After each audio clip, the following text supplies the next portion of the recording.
Yeditepe Üniversitesi Tercih Tanıtım Günlerinden merhabalar. Bugünkü konuğumuz İktisadi İdari Bilimler Fakültesi Elektronik Ticaret ve Yönetimi Bölüm Başkanı Doçent Doktor Altan Kar. Tanıtım günleri nasıl geçiyor hocam sizin için? Gayet güzel geçiyor. Tabii biraz geç açıklandığı için sonuçlar son 2 güne yoğunluk başladı. Son 2 gündür yoğunluğumuz başladı. İlgi çok yoğun. E-ticaret bölümünün biraz farklılıklarından bahsedebilir miyiz? E-ticaret bölümü yaklaşık 8 yıldır Yeditepe Üniversitesi'nde yürüttüğümüz bir bölüm. 4 yıllık. Bildiğiniz gibi zaten öğretim dilimiz İngilizce olduğu için eğitim dilimiz. Şu anda Türkiye'de tek İngilizce eğitim veren 4 yıllık e-ticaret bölümü olarak biz hala dijital okuryazarlığı yani bunu geliştirecek becerileri geliştirmek amacıyla ve toplumda yaygınlığını desteklemek amacıyla Yeditepe Üniversitesi olarak bir sosyal sorumluluk projesi de yapıyoruz. E-ticaret ve yönetim bölümü olarak son yılda bildiğiniz gibi mezuniyet projesi yapıyor öğrencilerimiz. Bu mezuniyet projesi kapsamında biz 4 dönemdir yani 2 yıldır dijital okuryazarlıkla ilgili özellikle 65 yaş üstü bireyleri desteklemek adına onların pandemide özellikle çektikleri sıkıntıdan kurtulmaları, online beceriler kazanıp bunları hayatlarını kolaylaştırmak için kullanmalarını sağlamak amacıyla 4 dönemdir, 2 yıldır mezuniyet durumuna gelmiş öğrencilerimizle e-adaptasyon adı altında bir sosyal sorumluluk projesi yürütüyoruz. Programınızda çift ana dal, yan dal gibi olanaklarınız, Erasmus'la ilgili olanaklarınız çok yoğun. Bunlardan biraz bilgi alabilir miyim bunlar hakkında? Memnuniyetle. Şimdi bütün üniversitemizde biliyorsunuz çift ana dal ve yan dal olanakları çok fazla. 60'ın üzerinde bölümü olan bir üniversiteyiz. 25 yılın üzerinde bir geçmişi olan bir üniversiteyiz. Dolayısıyla buraya öğrenci olarak gelen her aday çok şanslı. E-ticaret bölümüne gelen öğrencilerimiz için de özellikle hani bizim bölümümüz e-ticaret bölümü dijital pazarlamaya işte CRM dediğimiz online müşteri ilişkilerine, sosyal medya pazarlamasına yönelik ağırlıklı olarak eğitim alıyorlar. Aslında e-ticaret eğitimini belki 3 temel ayak üzerinden ifade etmek lazım.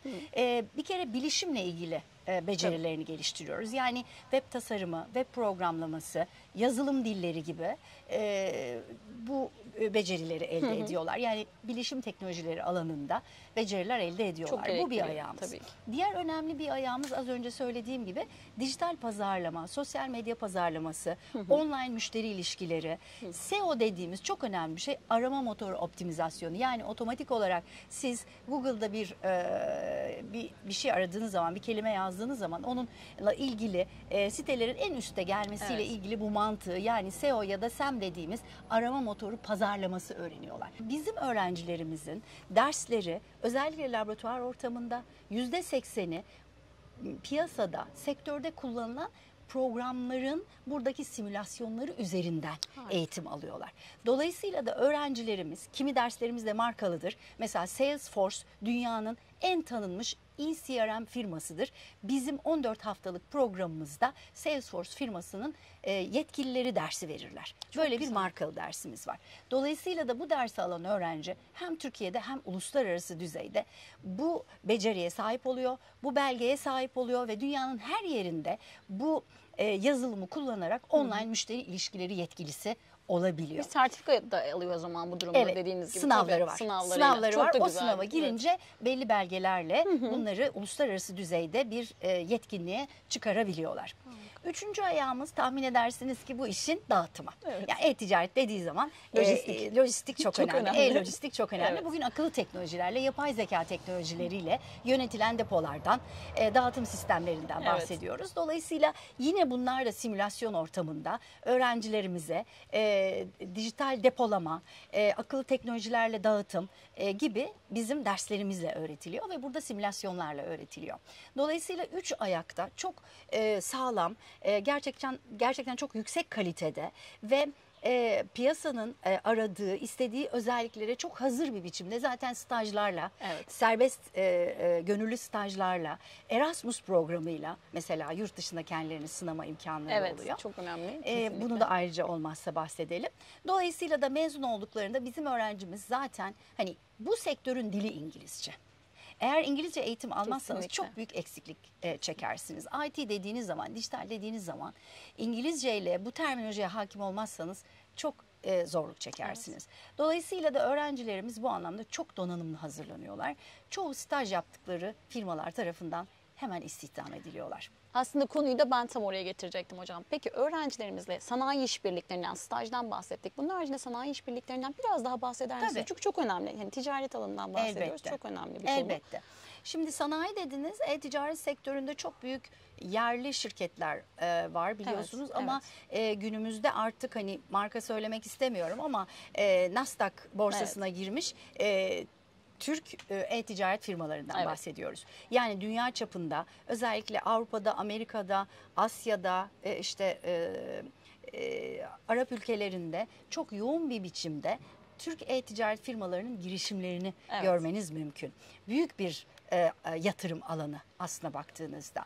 Ve dolayısıyla biz derslerimizin %80'ini sektörden, piyasadan, işte bunun e-ticaretiyle uğraşan var biliyorsunuz. Evet. Yazılımıyla uğraşan var, dağıtımıyla uğraşan var. Sektörün her ayağından firmalarla dış paydaş olarak ilişki içindeyiz. Zaten yılda bir dış paydaşlarımızla toplantı yaparak programımızı yeniliyoruz. Sürekli yenilikçi bir program mentalitesi çok içindeyiz. Güzel. Çünkü sektör çok hızlı, çok evet, hızlı bir devinim içinde.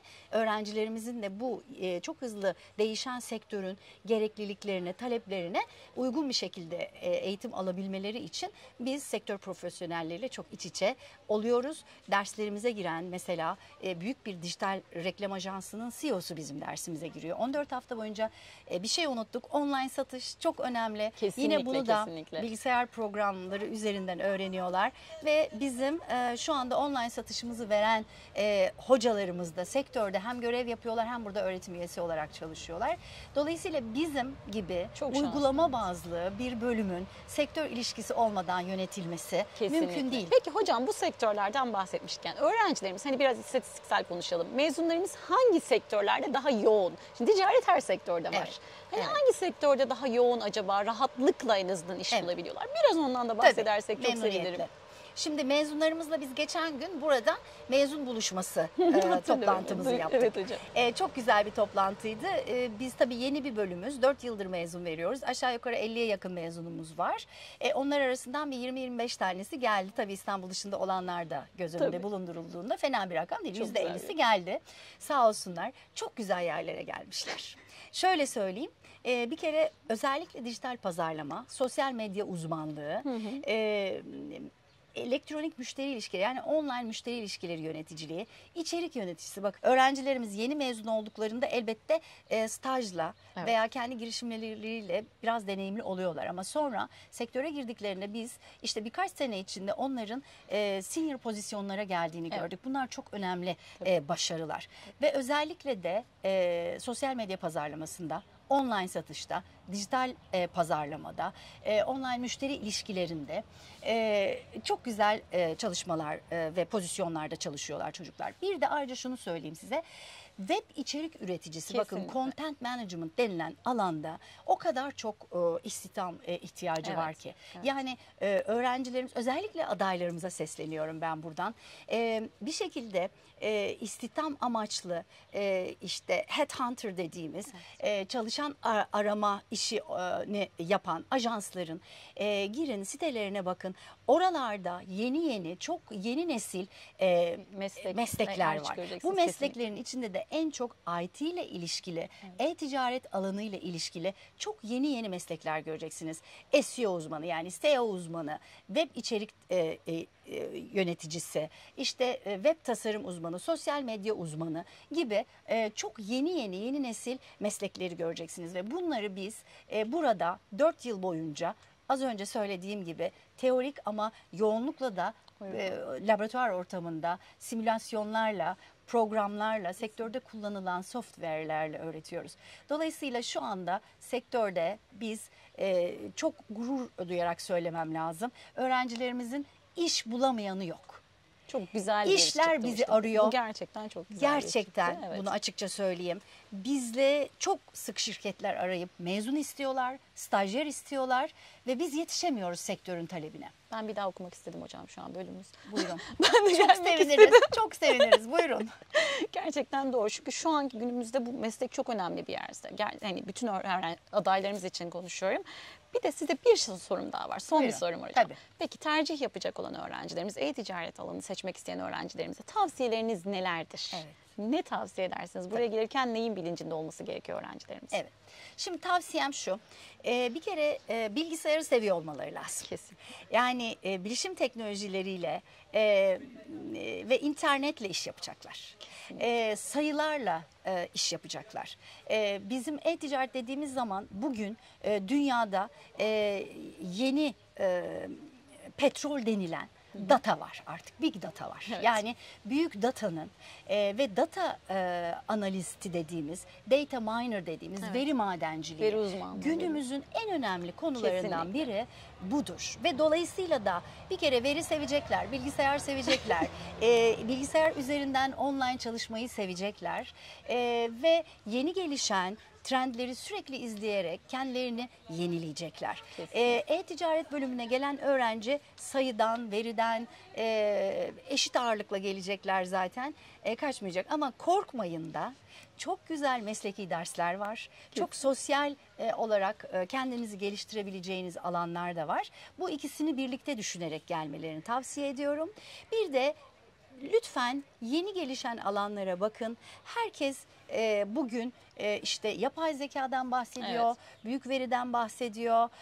Efendim son zamanlarda ChatGPT'den bahsediliyor, değil mi hocam? Evet, biz de derste çok karşılaşıyoruz hocam ChatGPT'nin. Yani Doğru. günümüz artık dijitalin Evet, dünyası. kaçamıyoruz. Dijital çok hızlı gelişiyor ve bütün mesleklerde. Evet. İsterseniz tıpta doktor olun, mühendis olun, isterseniz sosyal bilimlerde Kesinlikle. işletmeci olun, güzel sanatlarda tasarımcı olun.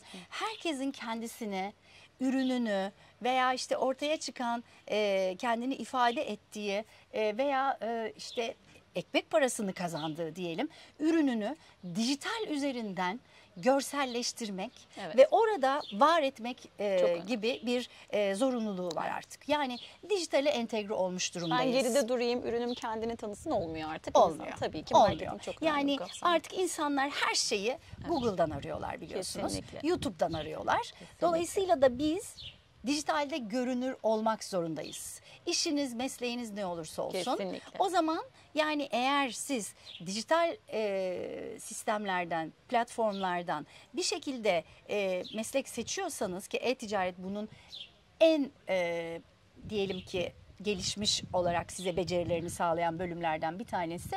Sadece o görünürlüğü değil, diğer taraftan da var olan ürünleri, hizmetleri dijitalden tanıtmayı, satmayı, reklamını yapmayı, takibini yapmayı öğreten, Kesinlikle. bu alanda beceri sağlayan çok önemli, gelişen bir alan.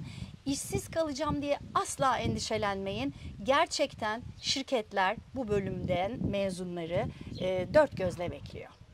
Çok teşekkür ederim hocam. Çok güzel açıkladınız gerçekten. Bütün bilgiler için çok çok teşekkürler Rica tekrar. ederim. Yeditepe Üniversitesi Think Talk yayınlarımız devam edecek. Görüşmek üzere, hoşçakalın.